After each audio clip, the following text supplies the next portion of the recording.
Brooklyn, New York. Tonight I'm in quarantine with Luis Accorsi. I hope I pronounced that correctly. Have I? Hi, Anne. Yes, you did. Yeah, perfectly. I mean, really good. So all those months I spent living in Spain, studying at the university, it's paid off. Right. That accent was perfect. It's perfect in English too. Thank you. Well, you're from a band called Toxic Tito. So right. Are you Tito? Tito's a name, isn't it? Yeah, that's me. Yeah, is that like kind of you, like an alter ego sort of thing, or a persona? Well, growing up, I was always, my mom called me Tito. Oh. I grew up in Venezuela. Yeah. And you just couldn't make me stay still. It was impossible. So my father ignored me all the time, and my mom was always like, Tito, Tito, Tito. But I was a, jumpy guy. What does it mean, Tito? Tito is short for Luisito, which is my name is Luis. Got it. Right. Luisito, Tito. So that's that. Yeah. Okay, well, you've actually just dropped your latest track, Vampiro. I think it was today. So today. It's all in time for Halloween. So tell us about this track, Vampiro. Obviously, it means vampire. Yeah. Well, Vampiro is part of a group of songs that I made in quarantine because we made our first album in English called Bestia, but it's all in English, and we did it the full band right there. And then I came up here and I belted out the vocals on a 58. But then I don't know what happened. I had to every day I think I made like, all right, it sounds stupid, but I made 50 songs, all right, in the past 6 months, all of them in Spanish. And I went back to my very core essence of how I grew up in the first punk bands in Venezuela and had total disaster, and how we came to America for a tour and got involved in some gang warfare and watched the person get, murdered and had to escape back to Venezuela. So I just went back to that kind of feeling because I'm like, I just couldn't believe that we were shut out of everything. And then my great friend, Mark Russelli, invites me to Lou Reed's home, and I meet Hal Wilner, the great producer, and not even 3 weeks later, he's gone.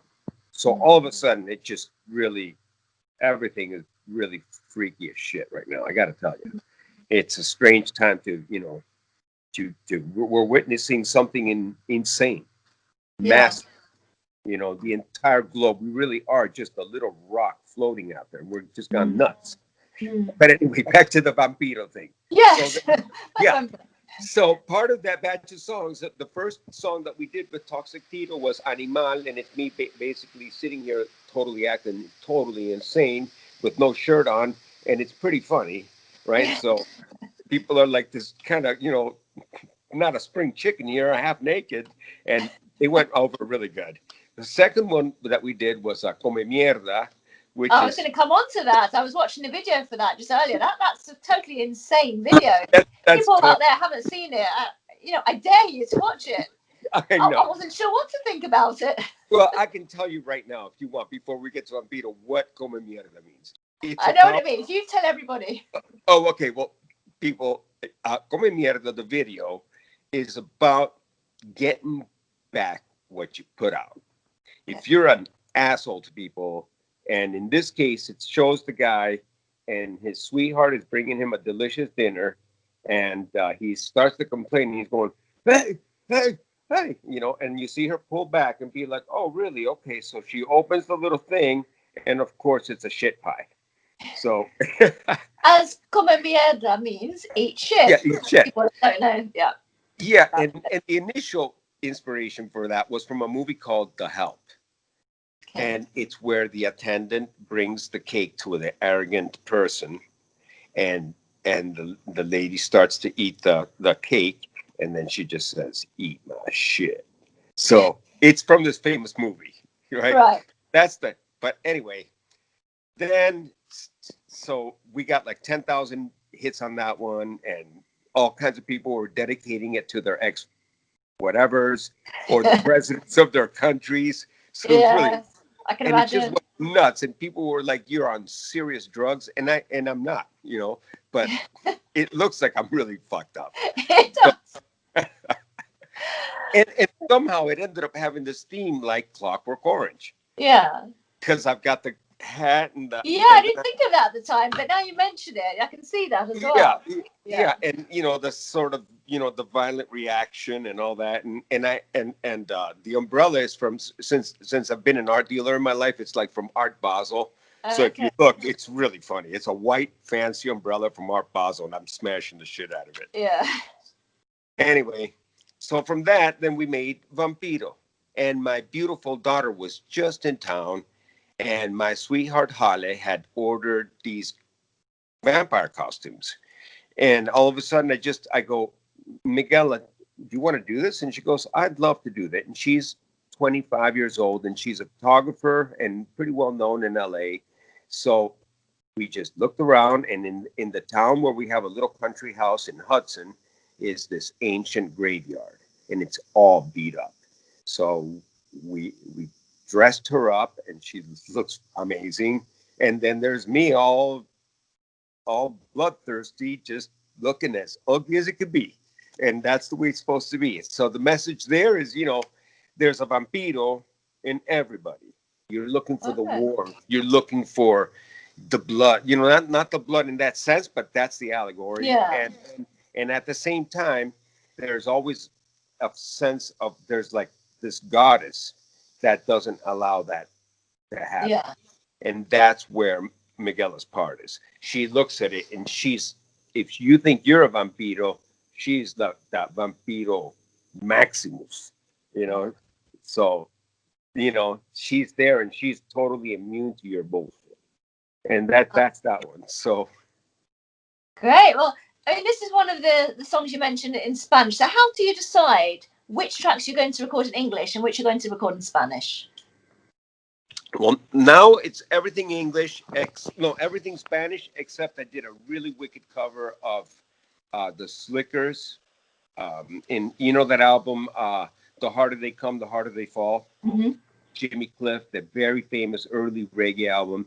So there's that song in there by the Slickers, and it's called Johnny Too Bad. And Okay. I just made that one in English now. And the next song I want to do in English is the Janis Joplin song, Piece of My Heart. Mm. And I'm going to do that in a punk version with me singing.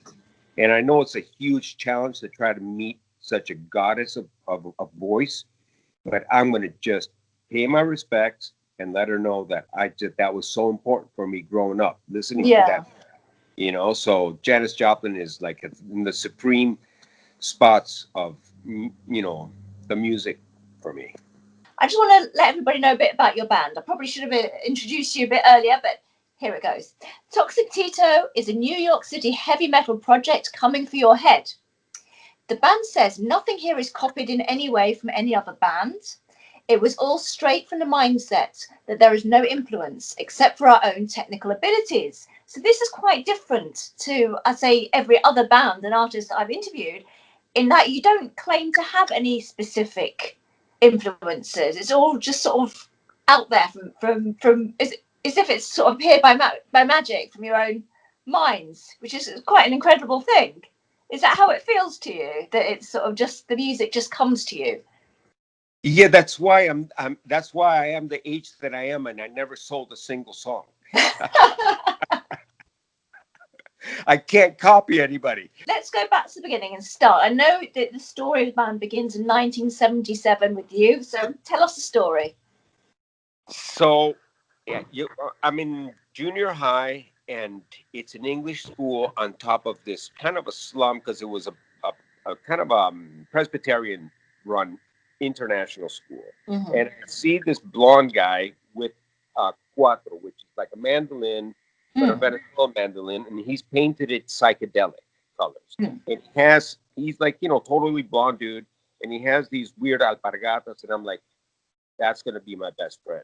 And then we had a long trajectory through life, just playing music. And then first the music would always be like, because in Venezuela, you hang around with the trees and guitars, and everybody's like hey man, did you see that alien spaceship, brother? You know, it's always about the duende, or we're always thinking that we're seeing extraterrestrials.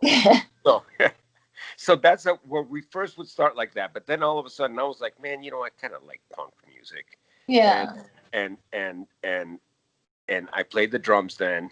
So it became this radical, strange punk band called John Scapella, and the guitar player would pretend to sing in English, but he couldn't say a word in English except maybe peace, love, you know. Okay. So it was this insane thing, and we had a long trajectory with that, and then that of course falls apart, and then I make another band, and we get kind of really well known in Venezuela, and then Mm.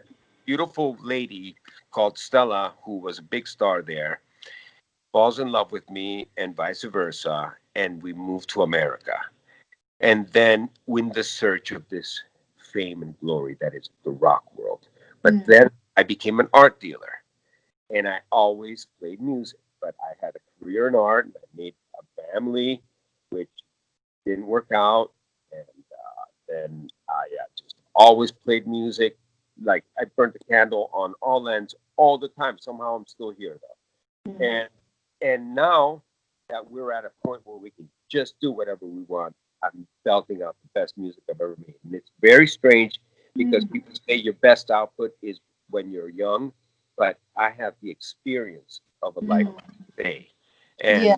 and I think that for what it's worth, I know music really well, all different styles, and I've made strange psychedelic salsa records, um, everything, really have. So toxic Tito to me is the final toxicity of that we're here, and it's right. As they say in America, it's just balls to the wall. Would you describe your sound as punk infused heavy metal or metal infused punk? Definitely more punk. I've been meaning to change that. I actually had changed that outfit. Okay. It's I don't think You have a metal. very punky sound, that's for sure. Yes, wait, yeah, they people have been saying that I'm like the Iggy Pop caraqueño. You Yeah. know, it's more, I guess, it's definitely punkier, not Yeah. metal. But there we are. Yeah. Well, you've released an album. So this year, the album's Bestia. It's described as a bloodthirsty offering. When was it written, and what are the songs about? Well, that one is a bloodthirsty offering because that album is almost prog Mm. and heavy, but also punk. But if you listen to the technique, it has all kinds of meter changes, and it has songs like Blasty, which you just have to hear it. It explains to you that no matter who you are, you have the devil inside of you, and Mm. you're just gonna have to fight that devil, And it's just powerful stuff, cool music. Not for everybody, but and it rips, just rips. So So that's was it basically written? Was it written before the just coronavirus just started? before in Yeah. November. I was like, I feel this freedom in making this kind of. I was playing with these tremendous players, and then Yeah. a new drummer was hanging out, Alex Cohen, who is very known here in New York for his incredible metal skills. So I'm like, Mm. I'm gonna make a metal infused thing with me all in the middle of it. So that's where it comes from. So then we record all the tracks, and meanwhile it's getting weirder and weirder and weirder. Then I played the show for the Lou Reed birthday party, Yeah. February 3rd, 2nd, and already I told the guy, listen, we should wipe the mics. And I got a panic attack that night, and it was crowded as hell. The place was sold out. It was at the Yeah. Bowery Electric, and I got a panic attack. I did the song, and it was jammed. I introduced the show, actually, the Mm. whole Reed show. It was really fun. And then Mark Russelli, my dear friend Mark Russelli, he's like wants me to meet people, and I kind of freak out, and I left. Yeah. And that night, I know the COVID was going to be spread, but I Uh, didn't know that at the moment. It's just my instinct coming from a place growing up in Venezuela, sometimes you get a little sixth sense about stuff because you have to have it everywhere, you know. And all of a sudden, like I got a little. I was like, all right, I belted it. People went nuts. I'm here. Everybody else wants to do their thing. I can stay here and hang out next to everybody and maybe get. I don't know. So I looked at Holly and I go, let's go, and I just bolted. And was this before we all knew about it? Yeah, just before we knew about it. And then, believe it or not, we have this great relationship with a Rockwood Music Hall. So we were being steadily booked there. And there's a show on March 12th. And I'm like, I'm not going to let them down. And I went and I did it. And I swear it was like playing on the Titanic. Us there, one or two people, nobody outside. And it was scary. And the other bands had all canceled. It was just us. He's like, play as long as you want, do what you want. We just whatever, you know, stretched things, went nuts, and played for ourselves pretty much because there was maybe 5 people altogether. And you knew that. And then actually the next day they officially shut all the places down. So, you know, and then I had all these recordings that I had done in the studio, missing the voices and the final guitar works. I came up here to my house. Here, you know, this is my little house up here. Tito posters. Oh yeah, nice. You know, and then I have my little recording studio in here. Over here, I'll show you. You know, at least you were able to carry on, you know, during lockdown and. Yeah, I carried on. I did everything up here, and then I've been doing everything from up here. So if you notice the latest video, the band is all remote. They do their parts, I do my parts. Okay. So I think we're going to get back together. Maybe in a few weeks, they've invited us to do a live show for radio in Mexico, and I think we're going to accept that and go down the road to the studio and, you know, be careful and just welt it out for a half an hour. Yeah. I mean, I hope you're able to go ahead with that. You know, all our plans over here are sort of changing by the day at the moment, so you just don't know what's going to happen in a couple of weeks' time. We've got a tier system now. We don't know what this is going to do to music, or all, you know, let's say younger people's dreams that they had, all these careers that they had orchestrated to be famous and, you know, products and everything. For me, I just love to rock out. I know I'm the toxic Tito. I know I can deliver it. It's there, and I do it because I love it, and I want people to love it and feel the heart of it. You know, that's what it's all about to me. Well, on that note, I think we'll leave it there. I hope everybody checks out your album Bestia and your brand new video Vampiro, and wish you all the best. I hope that you're able to play and get together with your bands and make some great music. Enjoy it. Well, thank you, Anne, and share it with everybody and help us along with your beautiful aura and no, seriously, all the good things to you and thank you. Thank you very much. And you take care. Bye. This is rock and roll.